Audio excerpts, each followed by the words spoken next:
US President Donald Trump is en route to Alaska for his summit with Russian counterpart Vladimir Putin. It is the first face-to-face meeting of the leaders in 6 years. Mr. Trump is hopeful that Mr. Putin is ready to make a deal over ending the war in Ukraine, but warned there is a chance the talks could fail. The Russian leader welcomed Washington's efforts for a ceasefire, seeing them as a pathway to a new nuclear arms control pact. For more, let's bring in our correspondent. Nick Harper is live from Washington, D.C. Dasha Chernyshova is reporting from Moscow. And if we start with you, Nick, it's critical for Ukraine and Europe, at least, that President Trump represents their expectations clearly and boldly to Putin in these negotiations, isn't it?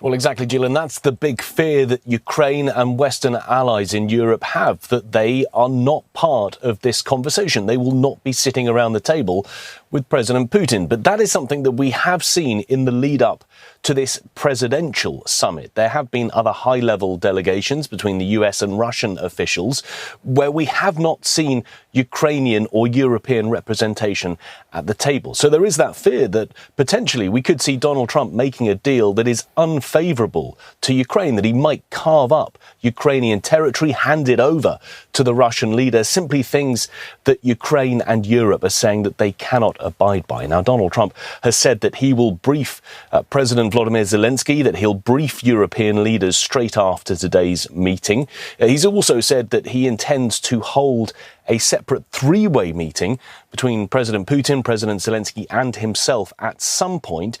But he has been really, I guess, trying to downplay expectations for this meeting. The White House describing it as more of a listening exercise. Donald Trump himself saying there's a 25% chance of it being unsuccessful. He also spoke to reporters just a few moments ago as he was getting on the plane here in Washington before he headed off to Alaska. He said that something is going to come out of today's meeting, also saying that if things go wrong, there could be severe consequences for Russia. But really, what is Donald Trump's game plan? I mean, he would love to get a peace deal here, love to get a ceasefire. We know that he's been pushing hard the potential nomination for a Nobel Peace Prize this year, getting involved and ending other conflicts around the world, including the recent flare-up in tensions between Cambodia and Thailand. But there is that worry that all of this could blow up in Donald Trump's face, that President Putin could play him for a fool. If we think back to 2001, the then US President, George W. Bush, met with President Putin, sat down, looked him in the eye. President Bush said that President Putin was very straightforward and trustworthy. That later came to symbolize a turning point and showed that President Putin had played President Bush, that his judgment was incorrect. And there is that worry from European allies that quite simply Donald Trump going into this feeling bullish might get played by the Russian president, and we might have a very significant outcome that affects the future of Ukraine because of what Donald Trump decides in that room with President Putin. Well, Dasha, you heard there one perspective from Washington. What's been the sense on the ground in Russia on how willing Putin is to negotiate? Have we got any further light shed on identifying what he really wants and what his red lines are?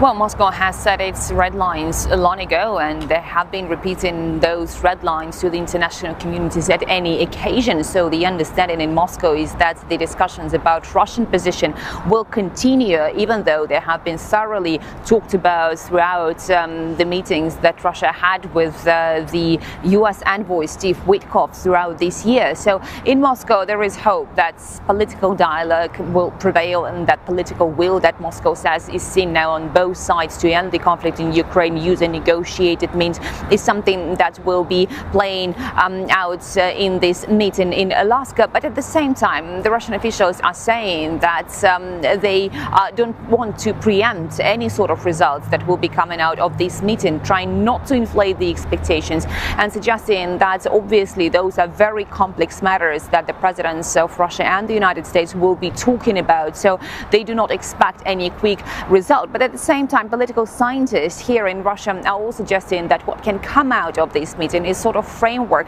that will be setting the sort of roadmap for how this conflict in Ukraine could actually end. And step number one in actually providing some result could be the air ceasefire. Again, these are the speculations provided by the Russian political scientists, as we're not getting any details from the Kremlin as to what they expect to come out. But obviously the scientists will also be talking about trade and economic cooperation, as well as the issues of wider security, such as strategic arms control. So all those issues will be discussed, and obviously Moscow will be hoping for the positive results.